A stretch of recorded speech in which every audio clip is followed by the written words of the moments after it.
So guys, this is the room that is given to the first year students. This is a double occupancy room.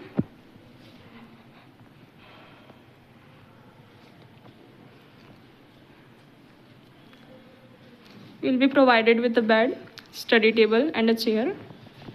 This almirah with this side table.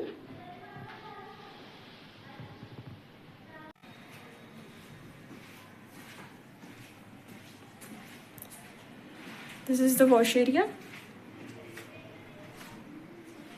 And this is the washroom.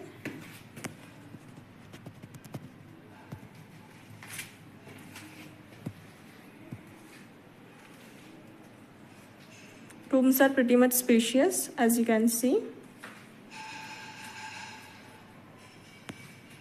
So that's it.